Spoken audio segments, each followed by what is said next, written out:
الحمدللہ رب العالمین والصلاة والسلام علی سید الانبیاء والمرسلین وعلی آلہ الطیبین الطاہرین اما بعد اعوذ باللہ من الشیطان الرجیم بسم اللہ الرحمن الرحیم۔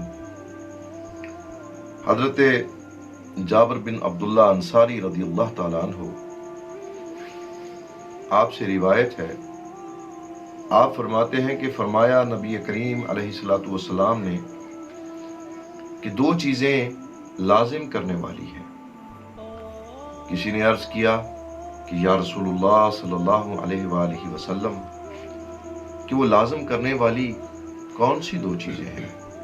تو فرمایا ایک وہ شخص کہ جو اللہ کا شریک مانتا ہوا دنیا سے چلا گیا، مر گیا، وہ آگ میں جائے گا، لازم ہو گیا ہے کہ وہ جہنمی ہے۔ اور ایک وہ کہ جو اس طرح مرا کہ کسی کو اللہ کا شریک نہ ٹھہراتا اور اللہ کا شریک نہ مانتا، وہ جنت میں جائے گا، اس پر جنت کو لازم کر دیا گیا۔ روایت کرنے والے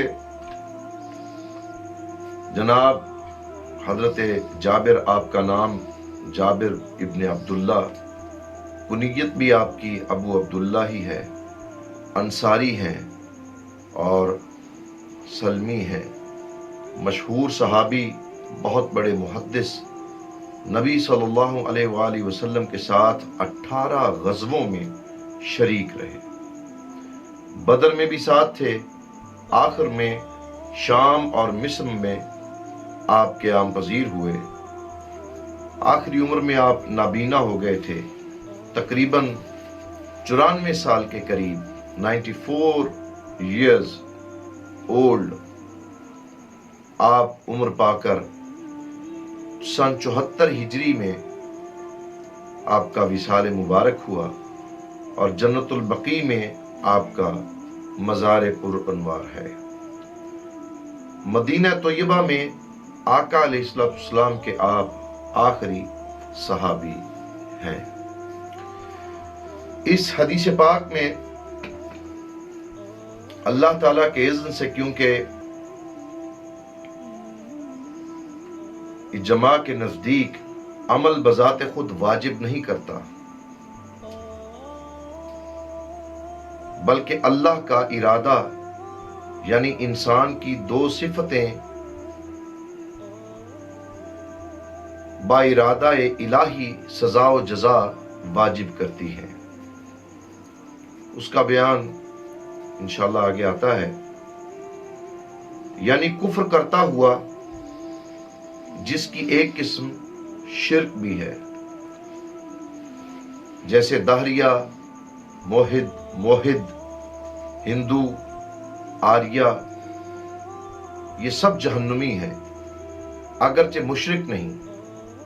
ایسے مقامات میں شرک سے مراد کفر ہوتا ہے، اس کا مقابل ایمان ہے، نہ کہ توحید۔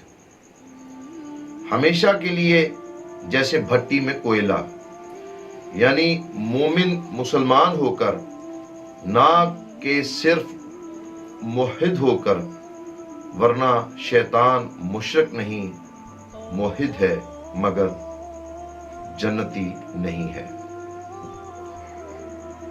یعنی یہ دو چیزیں جو یہاں اس حدیث پاک میں بیان کی گئی کہ واجب ہو گئی اس پر جنت کہ جس نے اللہ کے سوا کسی کو معبود نہ مانا، یا اگر وہ کبھی مانتا بھی تھا تو جب دعوت حق اس کے پاس آئی تو اس نے پھر کلمہ حق اختیار کر لیا اور پھر رب العلا کو اپنا رب تسلیم کیا اور اپنا سر تسلیم اس کے سامنے خم کر دیا۔ اور ایک وہ کہ جو اللہ کی قدرتوں کو دیکھتا رہا، اس کی نعمتوں سے بھی بہرور ہوتا رہا، پیغام حق اس تک پہنچا لیکن اس نے اس کو قبول نہ کیا، اور وہ اللہ کے علاوہ کسی اور کی پوجا کرتا رہا اور وہ اسی حالت میں مر گیا، تو اس پر جہنم واجب ہے۔ دوستان گرامی، یہ بات اپنے ذہن نشین کر لینی چاہیے کہ ہر چیز کا ازلی و ابدی مالک اللہ تبارک و تعالی ہے۔ فقط وہ ذات وحدہ لا شریک ایسی ذات ہے کہ جس کو کسی سے کچھ عطا نہیں ہوتا، بلکہ اس کا سب کچھ اپنا ذاتی ہے۔ باقی جتنے بھی انبیاء کرام جناب سیدنا آدم علیہ السلام سے لے کر جناب ختمی مرتبت آقا علیہ السلام تک جتنے بھی نبی اور رسول آئے، ان سب کو، جنات کو، ملائکہ کو، چرند پرند کو، زمین و آسمان کو تخلیق کرنے والا وہ وحدہ لا شریک، اور جس کو جو کچھ ملا ہے وہ اسی سے ملا ہے۔ یعنی ما سوا اللہ کے باقی ہر کسی کے پاس جو کچھ ہے وہ عطائی ہے، اور اللہ کا جو کچھ بھی ہے وہ اس کا ذاتی ہے۔ اور اللہ کو اس طرح سے ماننا کہ جس طرح سے ماننے کا حق ہے، یہ جنتی ہونے کی دلیل ہے۔ اللہ رب العزت ہمیں اسی طرح اس توحید پر زندہ رہنے کی اور اسی پر مرنے کی توفیق عطا فرمائے۔ وما علینا الا البلاغ المبین۔